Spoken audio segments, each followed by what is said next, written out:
وہ امید ہے کہ یہ بین جو ہے ہٹ جائے گا، اور اس وجہ سے اب بہت سے لوگ جو پہلے ٹی ایل پی کے اس دھرنے کے اندر کودے تھے، جن میں 10-11 علماء تو آپ کو یاد ہوگا کہ مفتی منیب الرحمان کے پیچھے کھڑے تھے، ان کے ساتھ کھڑے تھے، اس میں ثروت قادری صاحب بھی تھے، اس میں اور بڑے جید علماء تھے اس میں، اور لیڈرز ہیں۔ اس کے بعد مولانا فضل الرحمان بھی آ گئے، اس کے بعد پیر خانے بھی آ گئے، اس میں توسہ شریف کے بھی آ گئے، اس میں جھنگ کے بھی آ گئے، اس میں ملتان، پاک پتن اور کوئٹہ وغیرہ کے بھی پیر خانوں کے جو لوگ ہیں وہ آ گئے یہاں پہ، اور اہل سنت والجماعت جو ہے پوری طریقے سے پہلی باری ملک میں ایک پلیٹ فارم پہ آ گئی۔ تو حکومت نے کیا کیا، اور تاجر برادری آ گئی، انہوں نے کہا جی ہم شٹر ڈاؤن کر رہے ہیں، مفتی منیب کی کال پہ ٹرانسپورٹرز نے پہیہ جام ہڑتال شروع کر دی، اور یہ ساری ایک بڑی موومنٹ بن رہی تھی۔ سعد رضوی صاحب کے ساتھ جیل میں مذاکرات ہوئے، سعد رضوی صاحب نے سٹیٹمنٹ دی، میں اس کو کٹ شارٹ کر کے بتا رہا ہوں کہ باقی تو آپ کو بات پتہ ہی ہے پوری۔ اور اس کے بعد وہ دھرنے ختم ہو گئے، وہ دھرنے ختم ہو گئے، یہ سارے جو بڑے لیڈرز ہیں یہ زیرو ہو کے رہ گئے، یہ کوڈی کے ہو گئے۔ تو اب ان کو پہلے بھی پرابلم تھا کہ سعد رضوی صاحب کو انہوں نے کیوں بنانا، وہ 27 سال کے، دیکھیں سعد رضوی صاحب نے ایک،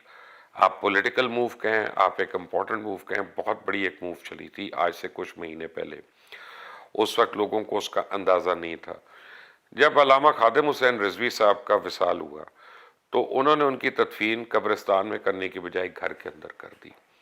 تو اب ایک طریقے سے ان کا گھر جو ہے وہ ان کا مرکز ہے، اور ان کا مرکز جو ہے وہ ہر نگاہ جو ہے وہاں پہ ٹھہر جاتی جا کے، کیونکہ خادم حسین رضوی صاحب جو ہے وہ وہاں پہ آخری آرام گاہ ہے ان کی، اور وہ اس تحریک کے بانی ہیں، کوئی اس میں دو رائے نہیں ہے۔ تو اب سعد رضوی صاحب سے جو بھی الگ ہوتا ہے اس کو خادم حسین رضوی صاحب جو ہیں اور ان کی آخری آرام گاہ وہ اس کو نہیں ملتی، تو وہ ان کے لیے بڑا مشکل ہے۔ اسی لیے جب ان کو امیر بنایا جا رہا تھا تو کچھ لوگ خلاف تھے تحریک لبیک کے اندر سعد رضوی صاحب کے، اور وہ نہیں چاہ رہے تھے کہ وہ بنے۔ اس تدفین کے بعد ان کو سارے جو تھے ووٹس مل گئے اور ان کو نوٹس مل گئی اور وہ وہاں پہ بن گئے۔ اب جو ہر جگہ پہ بیٹھے ہیں پیر خانے والے، انہوں نے کہا ہم تو زیرو ہو گئے۔ میں آپ کو بتاؤں کہ کافی لوگ ہیں جو اس میں شریک نہیں ہوئے۔ وہ کون لوگ تھے، میں آپ کو اس کے نٹشل میں بتا رہتا ہوں کہ ثالثی کمیٹی کے جتنے اراکین ہیں جنہوں نے کل مصالحت کے لیے گئے تھے جناب سعد رضوی صاحب کے پاس اور حکومت کے درمیان جنہوں نے کی مصالحت، ان میں سے کوئی ارکان جو ہے وہ وہاں پہ موجود نہیں تھا۔ اور ابھی جیسے کہتے ہیں نا ہم کہ کفن میلا نہیں ہوا اور آپ اپنا شادیانے پہلے بجانا شروع ہو گئے، کل اتنی بڑی جیت ہوئی ہے اہل سنت والجماعت کی کہ حکومت جو ہے پہلے کل عدم کر کے آئی، اس کے بعد ان کے گھٹنے ٹک گئے اور انہوں نے آ کے ہر بات مان لی۔ 12 گھنٹے کے اندر قرارداد جو ہے نیشنل اسمبلی میں بھی پیش ہو گئی، سب کچھ ہو گیا،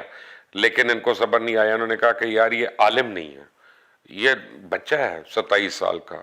اور یہ ہم سب کے اوپر آ گیا، سب سے قد بڑھ گیا۔ تو آج اسپیشل بڑی ہریڈلی 24 گھنٹے کے اندر اندر آپ دیکھیں یہ بلائی گئی نشست وہاں پہ پاک پتن کے اندر۔ اچھا، اس کو کہا گیا کہ جی قومی علماء و مشائخ کانفرنس ہے۔ قومی علماء و مشائخ کانفرنس نہیں تھی، کیونکہ یہ قومی علماء و مشائخ کانفرنس کو 6 گھنٹے کے نوٹس پہ تو نہیں ہونی نا، لیکن کون کون اس میں گیا میں آپ کو بتاتا ہوں۔ یہ زیر اہتمام ہوئی دیوان آف پاک پتن، دیوان حامد مسعود چشتی کے، فاروقی زیب سجادہ نشین آستان عالیہ حضرت بابا فرید الدین مسعود گنج شکر، خواجہ محمد عامر شریف گوریجہ سابق مشیر وزیر اعظم پاکستان، سجادہ نشین کوٹ مٹھن شریف، خواجہ محمد شہزادہ توسوی آف توسہ شریف آستانہ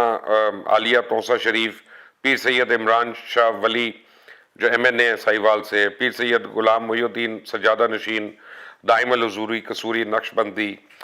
پیر سید حیدر امام گیلانی سجادہ نشین، پیر سید خلیل الرحمان شاہ آرگنائزر اہل سنت صوبہ پنجاب، پیر احسان الحق آرگنائزر اہل سنت جماعت اہل سنت پاکستان، پیر سید محمد نبیل الرحمان شاہ صاحب سجادہ نشین آستان عالیہ کرما والی شریف۔ اور میں آپ کو ایک ویڈیو دکھا رہا ہوں، یہ جب میں یہ نام بول رہا تھا تو آپ ویڈیو دیکھ رہے تھے، یہ ویڈیو کسی کے پاس نہیں ہے، یہ ویڈیو میری چڑیل جو ہے وہ لے کے آئی، اور یہ میں آپ کو دکھا رہا ہوں کہ یہ سارے جمع ہیں وہاں پہ اور یہ ساری باتیں کر رہے ہیں۔ تحریک لبیک والوں کو میں بتا دوں کہ ان کے اندر پھوٹ پڑوانے کے لیے کافی لوگ پڑ چکے ہیں. اب یہ ان کے اوپر ڈیپینڈ کرتا ہے کہ وہ کس کے ساتھ کھڑے ہیں، اپنے کس کو اپنا لیڈر مانتے ہیں، کس کے ساتھ کھڑے ہیں. بڑے بڑے کڑپائیں جو وہاں پہ جمع ہوئے اور ان کی دو باتیں تھیں. پہلے تو وہ حکومت کے خلاف ایک دوبارہ سے گٹھ جوڑ کرنا چاہ رہے تھے، حکومت اور ان کے خیال میں اسٹیبلشمنٹ کے خلاف. انہوں نے کہا کہ جی آپ حکومت کو کہتے ہیں کہ سعد رضوی نے تو یہ کہہ دیا، لیکن توہین رسالت کے اوپر حکومت کا موقف یہ غلط ہے، یہ غلط ہے، یہ غلط ہے، تو اب ہولڈ کریں اس کو اور وہ ہم سے مذاکرات کرے. اور پہلی شرط ہم یہ رکھتے ہیں کہ شیخ رشید کو ہم بلی کا بکرا بنوائیں اور شیخ رشید کے استعفے پہ ہم زور دیں. بیسیکلی استعفیٰ شیخ رشید کا نہیں چاہیے، بیسیکلی ان کو استعفیٰ عثمان بزدار کا نہیں چاہیے، بیسیکلی ان کو گدی چاہیے سعد رضوی کی. بیسیکلی ان کو چاہیے کہ ایک 27 سال کا لڑکا جس کو اللہ نے اتنی عزت دے دی، جس کو اللہ نے اتنا مقام دے دیا کہ لاکھوں لوگ اس کے پیچھے کھڑے ہوئے ہیں، اسے عشق کرتے ہیں، اسے پیار کرتے ہیں لوگ،